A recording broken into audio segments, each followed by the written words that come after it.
A ti eu vou clamar, pois tudo vem de ti e tudo está em ti. Por ti vou caminhar, tu és a direção, o sol a me guiar. Tudo pode passar, teu amor jamais me deixará.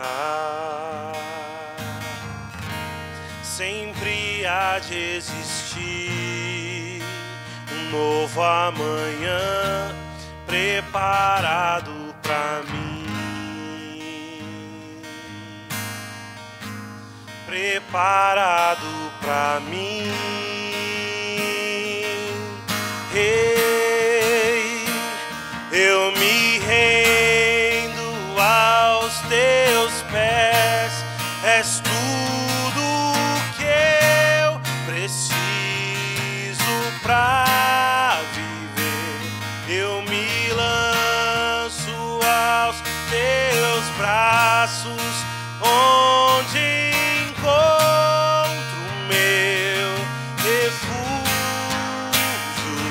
Eu me rendo aos teus pés, és tudo que eu preciso pra viver. Eu me lanço aos teus braços, onde encontro meu refúgio.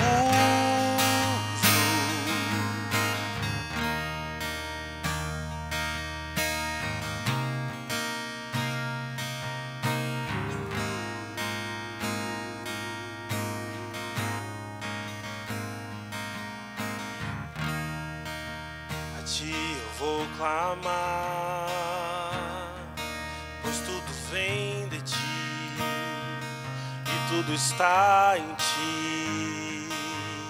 Ei, por ti vou caminhar,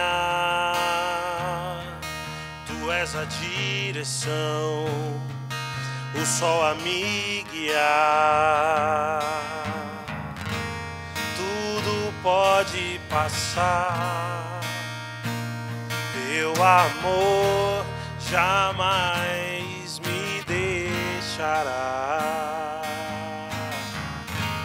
Sei que há de existir um novo amanhã preparado pra mim, preparado pra mim.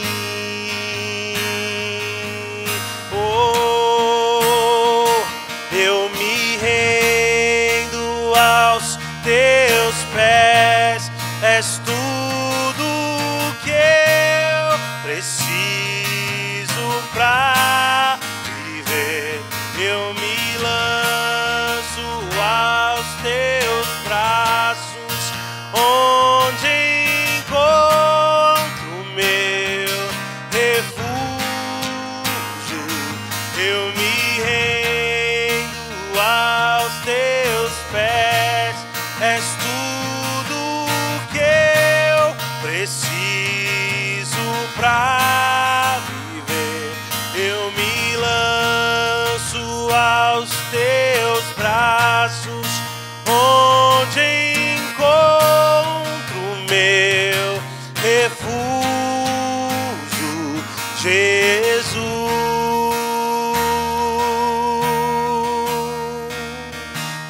Eis-me aqui,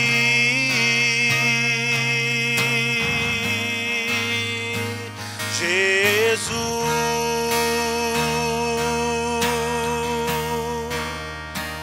Eis-me aqui,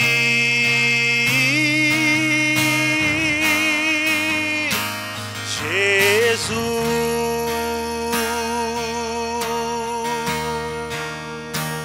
Eis-me aqui,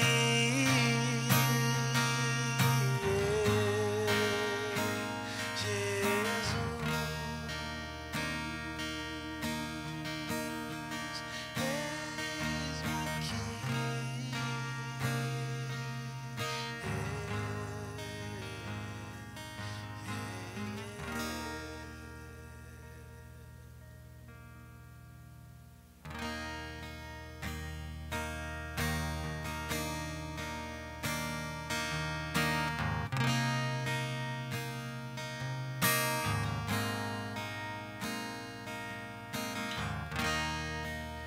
A ti eu vou clamar, pois tudo vem de ti e tudo está em ti. Por ti vou caminhar, tu és a direção, o sol a me guiar. Tudo pode passar, teu amor jamais me deixará. Sempre há de existir um novo amanhã preparado pra mim, preparado pra mim. Ei, eu me rendo aos teus pés, és tudo que eu preciso pra viver. Eu me lanço aos teus braços, onde encontro meu refúgio. Eu me rendo aos teus pés, és tudo que eu preciso pra viver. Eu me lanço aos teus braços, onde encontro meu refúgio.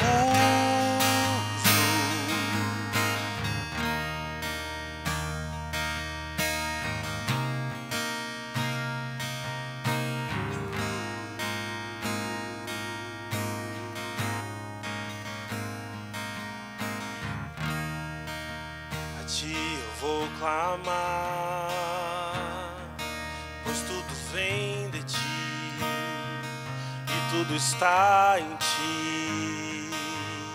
Ei, por ti vou caminhar,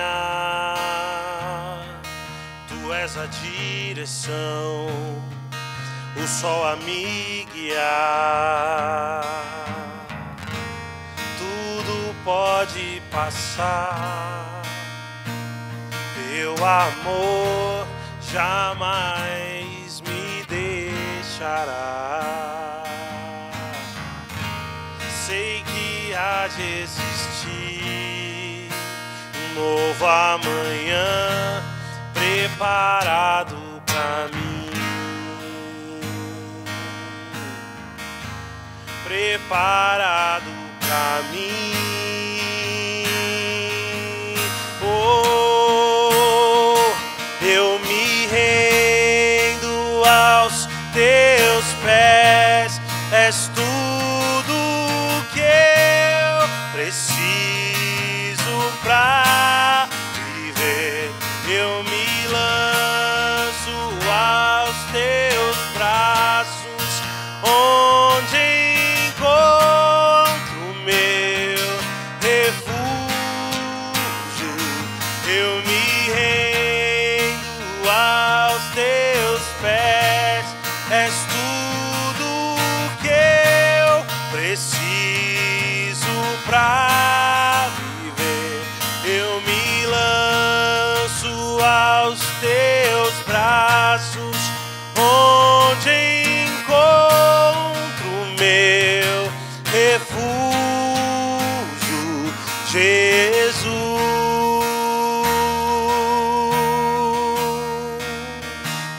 Eis-me aqui,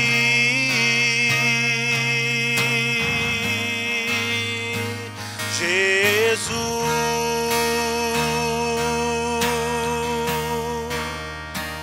Eis-me aqui,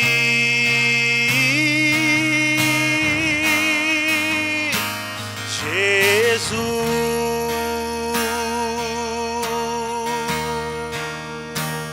Eis-me aqui, Jesus.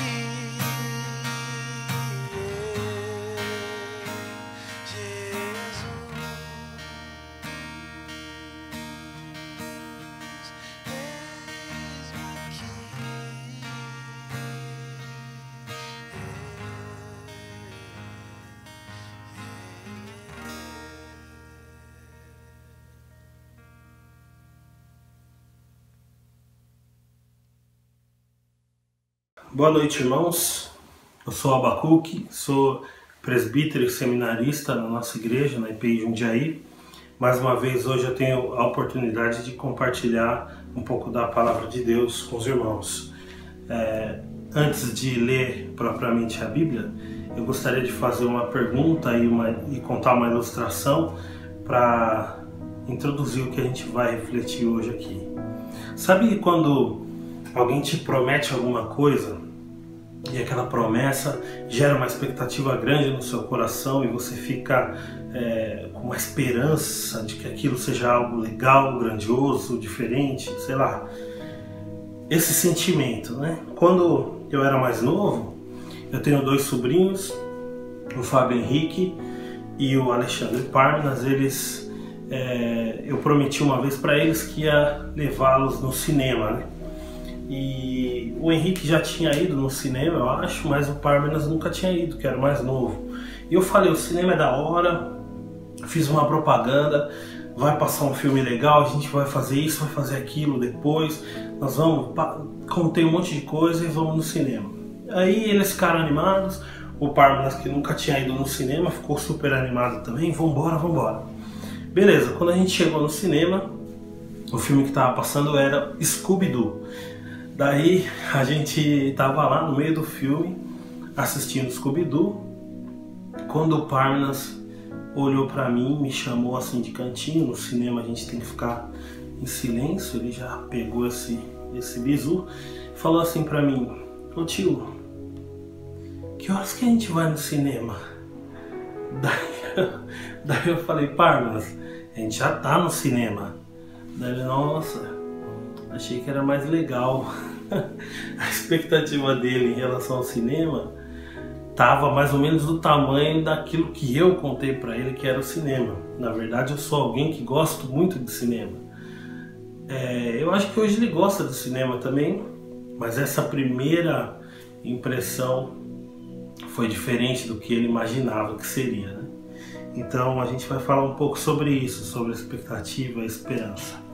Para isso, nós vamos ler o texto que está lá em Marcos, no Evangelho segundo Marcos, no capítulo 15, do versículo 42 até o versículo 47.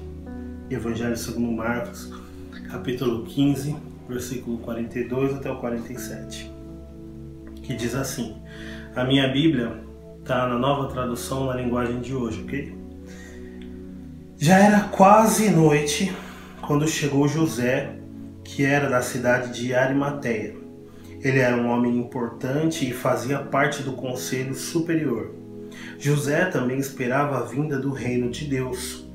Era o dia da preparação, isto é, a véspera do sábado.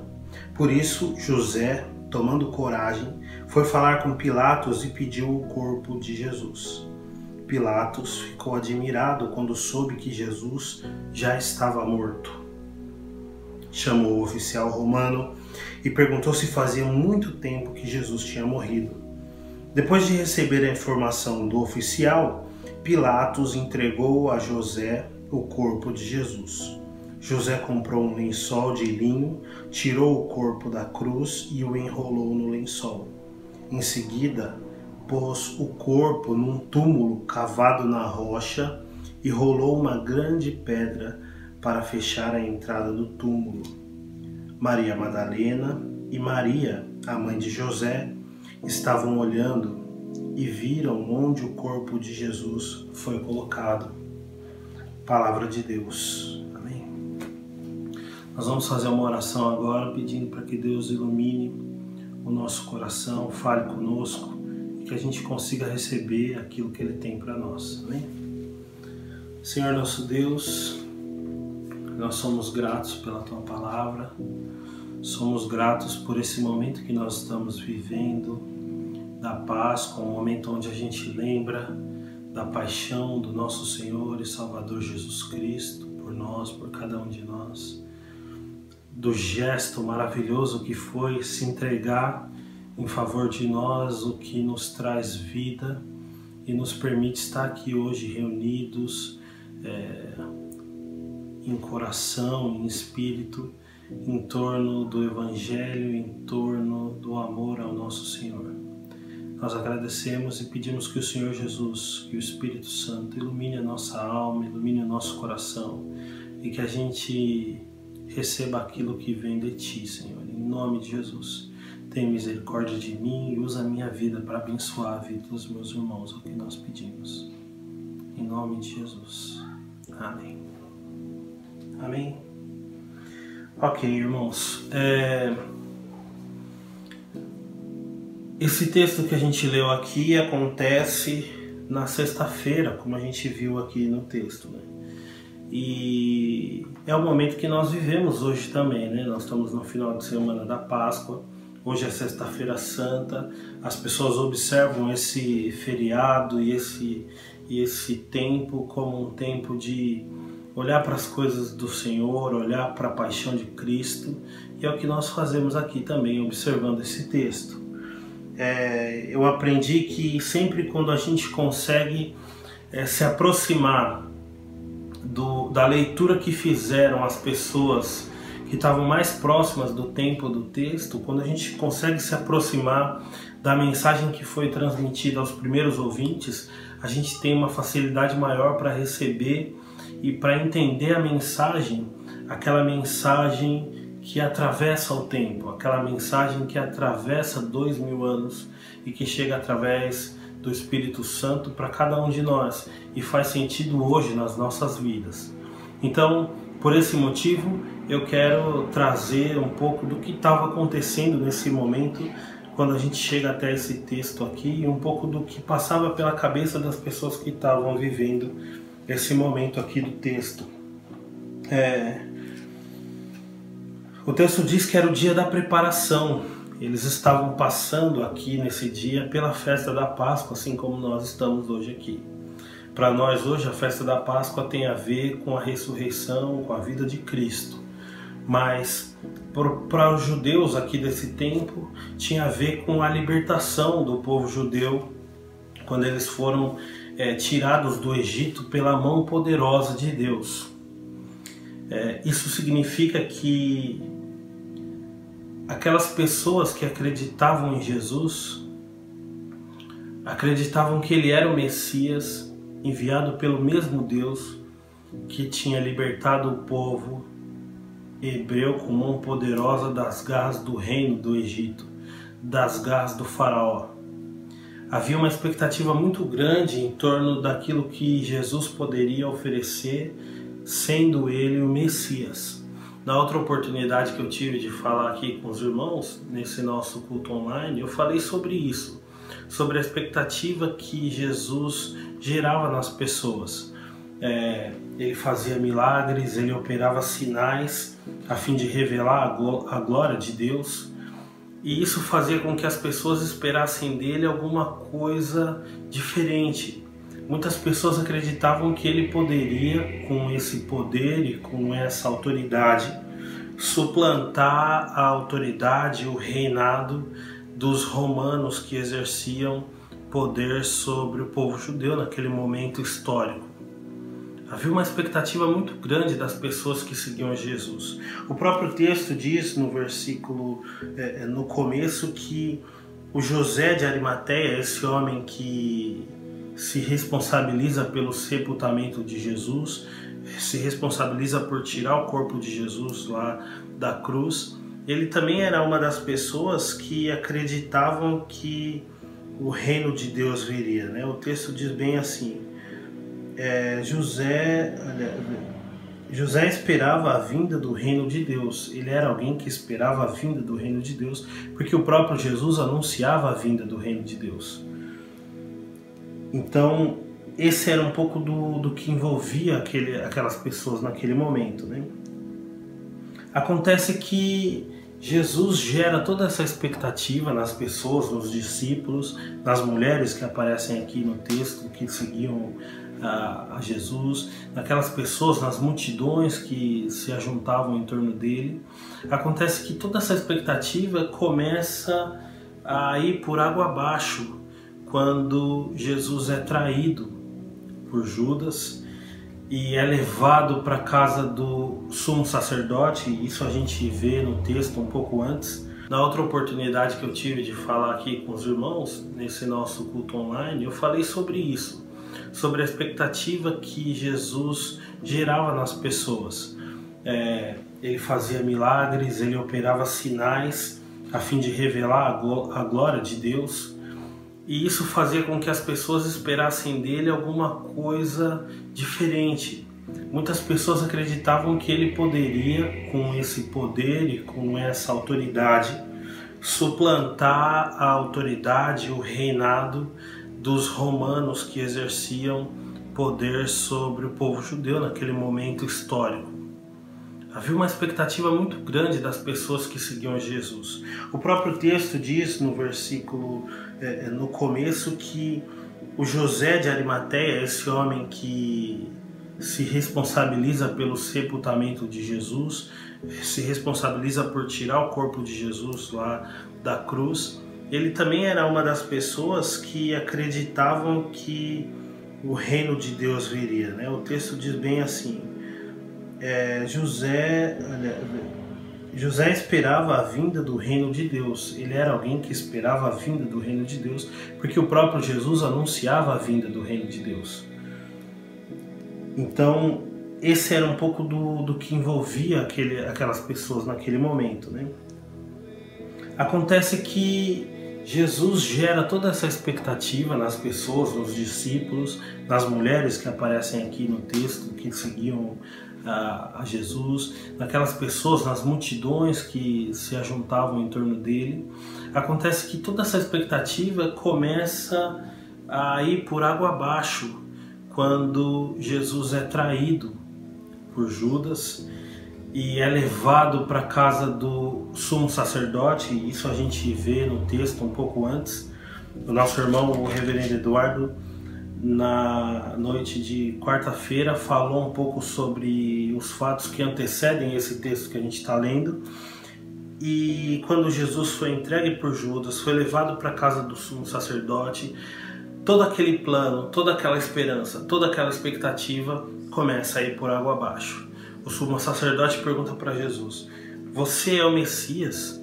Estão falando por aí que você disse ser o Messias. Jesus diz: eu sou o Messias, e você vai me ver sentado à direita de Deus. Quando Jesus faz isso, o sumo sacerdote fica extremamente revoltado, ele rasga as roupas como um sinal de reprovação daquilo que ele estava ouvindo. Ele pensa que Jesus está dizendo uma blasfêmia enorme, dizendo ser ele próprio o Messias. Depois disso, Jesus é levado até Pilatos. Depois de Pilatos, de estar na frente de Pilatos, Pilatos também pergunta para ele: você é o rei dos judeus? Jesus diz para Pilatos, segundo o relato aqui de Marcos, Jesus diz assim: você que está dizendo. E aí o Pilatos também não tem o que fazer e vai até o povo. Era uma tradição naquele momento da festa da Páscoa que um dos prisioneiros pudesse ser liberto. E aí a multidão, incitada pelos líderes judeus, ela pede que, ao invés de que Pilatos solte Jesus, que ele solte Barrabás. E as coisas todas vão acontecendo, veja, irmãos, um acontecimento atrás do outro, e tudo isso vai minando a esperança daquelas pessoas que seguiam a Jesus. O relato de Marcos diz também que Pedro negou a Jesus, como Jesus tinha dito que ia acontecer. E isso tudo acontece sob circunstâncias que eram assim inimagináveis, né? Se a gente espera que esse homem, que esse jovem de 33 anos, que é esse Jesus, se a gente espera que ele vai instaurar um reino de Deus, um reino nesse mundo, então a gente não espera que ele vai morrer de repente. Mas as coisas vão acontecendo e aquela expectativa vai indo por água abaixo, aquela expectativa vai caindo, caindo. As coisas vão acontecendo e vão minando a esperança de todo mundo. Até que a multidão diz: crucifica. Veja, a multidão, o Pilatos fala: quem que vocês querem que eu solte? Eles gritam: Barrabás. E o que eu faço com esse Jesus que diz ser o rei dos judeus? A multidão grita: crucifica. E ali, a partir daquele momento, Jesus começa a ser castigado. Aliás, ele já vinha sendo castigado antes, mas ele é entregue nas mãos daquelas pessoas que vão proceder com a crucificação. Ele é crucificado e morto, ele entrega o seu espírito a Deus. Existem estudos que dizem que a crucificação, que é um método assim de execução terrível, né? Hoje em dia, né, 2000 anos depois da morte de Cristo e ressurreição, a gente vê pessoas que carregam crucifixos, né, como adereços, né, pessoas que têm crucifixos nas paredes. Em órgãos públicos do Brasil a gente vê alguns crucifixos em alguns lugares, mas a verdade é que a cruz era um instrumento de morte, era um instrumento de execução, mais ou menos como a gente vê uma cadeira elétrica ou alguma outra situação. Era um método de execução terrível e Jesus é submetido a esse método de execução. Há estudos que dizem que as pessoas morriam asfixiadas quando elas tinham as suas pernas quebradas, as pessoas que estavam crucificadas. Mas o que acontece com Jesus é diferente e ele entrega o seu espírito como um cordeiro, como sendo o cordeiro de Deus, e esse método não acontece com ele, assim como diz a Bíblia, nenhum dos seus ossos foi quebrado, mas é um método violento e as coisas chega nesse momento aqui do texto. Já era quase noite quando chegou José, que era da cidade de Arimateia. Ele era um homem importante e fazia parte do Conselho Superior. José também esperava a vinda do reino de Deus. Aqui possivelmente os 12 discípulos já estavam dispersos, né? Pedindo a Deus cada um pela sua própria vida, porque veja o que acontece com Jesus, era provável que acontecesse também com eles, e quem resta na história é esse homem, esse José de Arimateia, que vem e procede com esse sepultamento. Ele vai, pede a Pilatos o corpo de Cristo, né? Não porque ele tivesse esperança na ressurreição, mas porque ele tivesse respeito, né? Admiração pelos ensinamentos. Talvez Jesus tivesse tocado a vida dele de alguma maneira muito especial. O que resta aqui para essas pessoas é simplesmente o desespero, é simplesmente a frustração, é simplesmente a dor. O que resta aqui não é esperança. A gente hoje sabe o que aconteceu no domingo, mas o que José de Arimateia e as mulheres, o que eles estavam vivendo nesse momento aqui, era o que aconteceu na sexta. E na sexta-feira o que aconteceu foi a morte de Jesus Cristo. O texto fala que ele pega o corpo de Jesus. Ele pega um corpo morto, ele pega um cadáver. E ele tem que lidar com isso. E as pessoas têm que lidar com essa morte. As pessoas têm que lidar com essa tristeza. Isso é realmente muito duro. O que a gente pode aprender com isso, irmãos, é que o reino de Deus nem sempre ele se manifesta para nós como a gente espera que ele se manifeste. Nós estamos passando por momentos muito difíceis no mundo todo. Com essa pandemia do Covid-19, a gente vê que pessoas estão morrendo. E a gente pede a Deus que salve, a gente pede a Deus que cure, mas a verdade é que muitas pessoas se perdem no meio dessa pandemia, né? Enquanto as mortes são apenas números, elas têm um significado para nós, mas quando elas passam a virar nomes de pessoas que a gente conhece e ama, isso é muito doloroso. Eu não sei se você perdeu alguém, eu não sei se você perdeu algum conhecido, mas o que eu quero dizer é que o reino de Deus, às vezes, ele se manifesta de maneira diferente daquela que a gente espera. Nem sempre o reino de Deus se manifesta como a gente quer. O que sobrou para José de Arimateia e para as mulheres aqui foi a morte de Jesus Cristo. E era a morte. Por mais que a gente saiba o que aconteceu no domingo, eu repito, para eles aqui o que existia era a sexta-feira. Veja, no começo eu falei de toda a esperança e de toda a expectativa que a vida de Jesus gerava nas pessoas. essas pessoas que estavam envolvidas num contexto cultural do povo judeu, essas pessoas que esperavam um reino que suplantasse o Império Romano, essas pessoas que esperavam um reino que se impusesse com poder na terra, mais ou menos num comparativo ao que Deus fez quando livrou o povo judeu das mãos do imperador, do faraó do Egito. Mas a verdade é que aquela esperança equivocada, ela precisou morrer naquela sexta-feira para que a concepção nova, a concepção viva, a concepção verdadeira do reino de Deus pudesse ser concebida por aquelas pessoas. Não apenas por José de Arimateia e pelas mulheres, mas também pelos outros discípulos que também tiveram o seu luto e que tiveram as suas expectativas totalmente frustradas. Aquela esperança equivocada precisava morrer para que a convicção certa, a convicção do reino divino nascesse e brotasse no coração deles. A mensagem que eu gostaria de trazer hoje é essa para os irmãos. Nem sempre o reino de Deus se manifesta como a gente quer, e às vezes é necessário que alguma esperança falsa morra em nós, para que a esperança viva, para que a convicção verdadeira, para que a concepção certa acerca do que seja o reino de Deus possa nascer no nosso coração, trazendo vida, trazendo contextualização, trazendo aquilo que faz sentido para os nossos dias hoje, trazendo uma mensagem que faça sentido para os nossos dias hoje. Voltando para aquela ilustração, né? O meu sobrinho não sabia o que poderia ser uma ida ao cinema.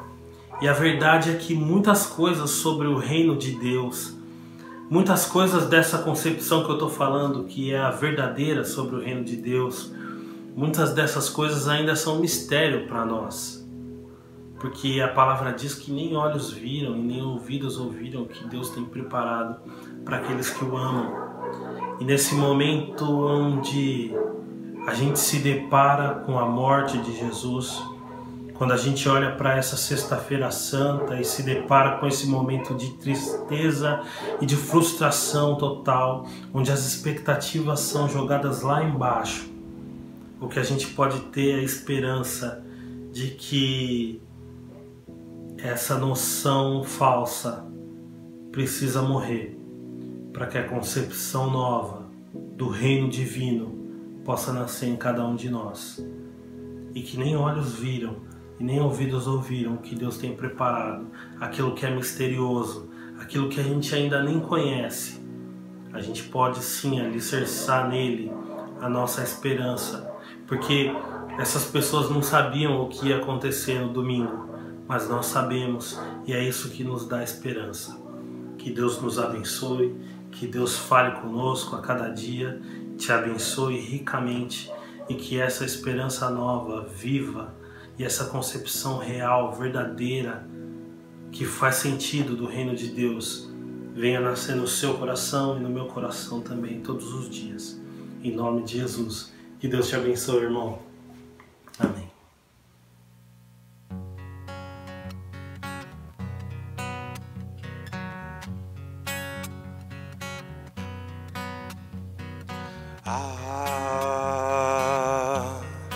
Como é bom poder aos pés da cruz depositar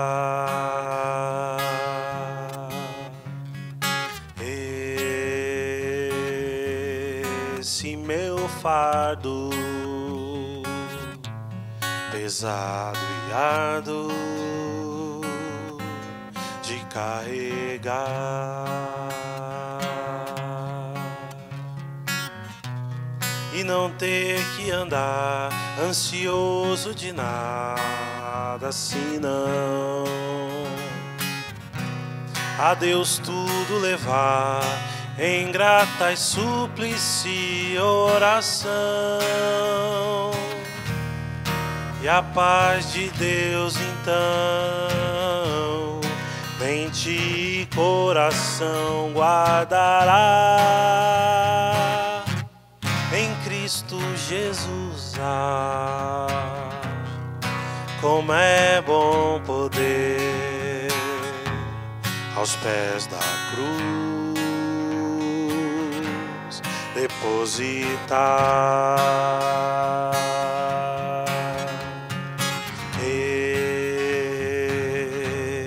esse meu fardo pesado e árduo de carregar,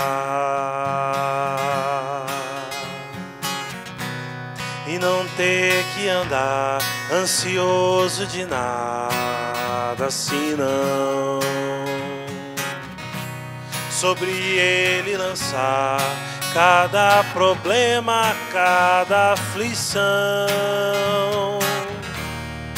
e a paz de Deus então mente e coração guardará em Cristo Jesus. Como é bom poder, e como é bom saber